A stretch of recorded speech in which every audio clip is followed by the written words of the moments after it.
Pada zaman dahulu, di Sulawesi Selatan, terdapat sebuah kerajaan. Tinggallah seorang raja yang bernama Api.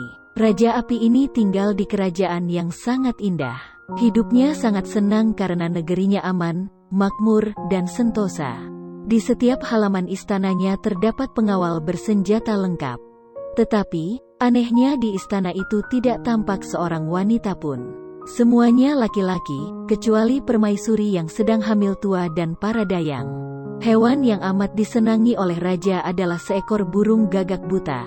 Raja menyenanginya karena burung gagak itu sangat setia, jujur, dan pandai berbicara. Pada suatu hari, berkatalah Raja Api kepada permaisurinya yang bernama Putri Hijau. Permaisuriku tercinta, aku akan berangkat keluar kota melaksanakan kunjungan kerja. Jika engkau sudi, ada 3 hal yang aku minta kepadamu.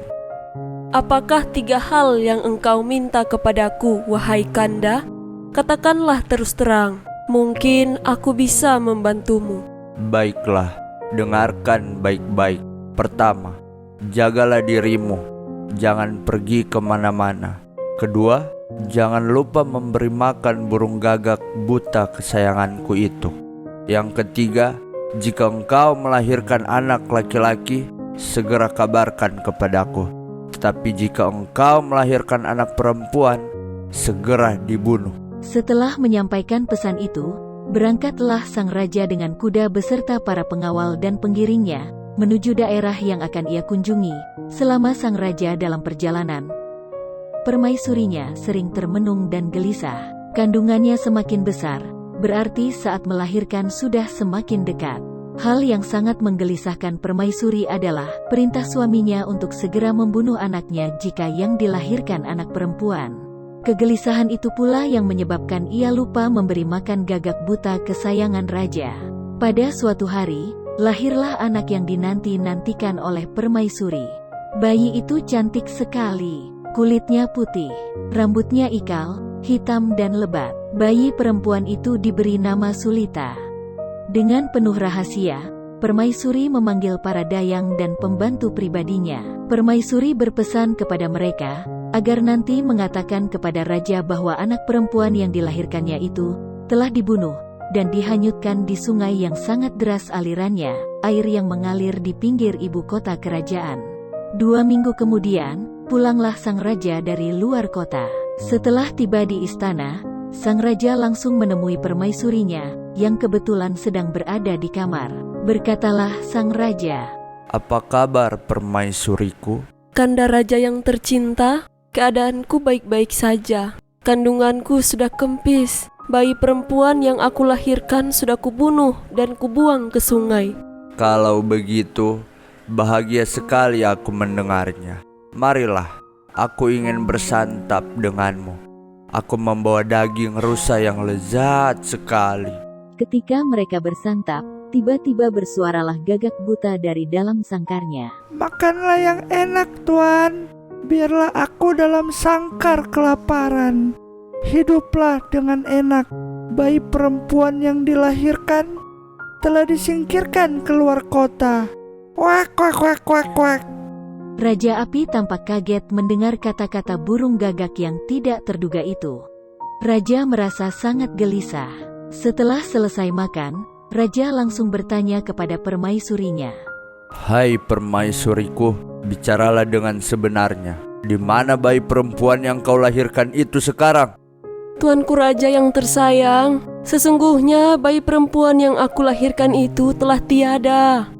Permaisuriku, ingatlah, apabila para pengawal kerajaan dapat menemukan bayi perempuan itu, engkau akan mendapat hukuman yang berat. Tidak terasa, 15 tahun pun berlalu. Suasana telah banyak berubah. Bayi perempuan yang dipelihara oleh Dayang Santi di sebuah desa terpencil itu sudah beranjak menjadi seorang gadis jelita. Wajahnya semakin cantik, perilakunya baik, serta memiliki pengetahuan dan keterampilan. Yang lebih menarik lagi adalah, ia pandai mengobati berbagai macam penyakit. Pada suatu hari, di istana Raja Api yang selama ini tenang dan damai, tiba-tiba dikejutkan sebuah berita bahwa sang raja jatuh sakit. Oleh karena itu, diumumkanlah kepada halayak bahwa dukun atau tabib yang mampu mengobati penyakit sang raja, baik kepada orang yang menemukan dukun maupun dukun itu sendiri, akan memperoleh hadiah yang besar dari sang raja. Selain itu, keselamatan hidupnya juga akan dijamin. Pengumuman itu tersebar kemana-mana. Mendengar berita itu, timbullah keinginan Putri Sulita untuk mencoba mengobati penyakit yang diderita oleh raja. Pagi telah tiba, berangkatlah Putri Sulita bersama pengasuhnya, Dayang Santi. Tepat ketika matahari sepenggalan, sampailah mereka di istana raja. Seorang pengawal langsung menghampiri mereka dan menanyakan apa maksud dan tujuan kedatangan mereka. Sementara itu, pengawal-pengawal yang lain memperhatikan gerak-gerik kedua wanita yang baru saja datang itu. Maklum, selama kerajaan berada di bawah kekuasaan Raja Api, jarang kaum wanita bisa keluar masuk istana. Begini Tuan, kami mendapat berita bahwa Yang Mulia Raja Api dalam keadaan sakit keras. Kami ingin mencoba mengobati penyakit yang diderita oleh Tuan Raja. Oh, kalau begitu silakan masuk.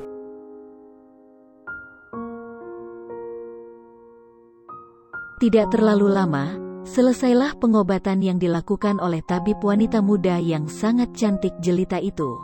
Perlahan-lahan Raja mulai sadarkan diri. Kemudian, Raja mulai melihat ke kanan kiri. Sejenak, ia bangkit dari pembaringan dan bersandar di tempat tidur. Wajahnya mulai berseri-seri.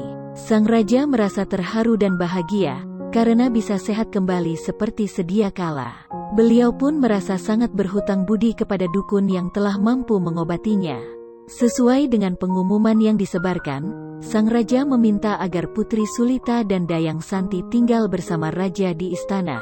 Setelah itu berkatalah sang Raja, Sebagai tanda terima kasihku, mulai hari ini aku nyatakan bahwa Putri Sulita, tabib wanita yang telah menyelamatkan nyawaku, aku angkat sebagai anak kandungku yang berhak mendapat gelar dan akan menjadi ratu bila saatnya tiba. Mendengar ucapan raja itu, Permaisuri sangat bahagia.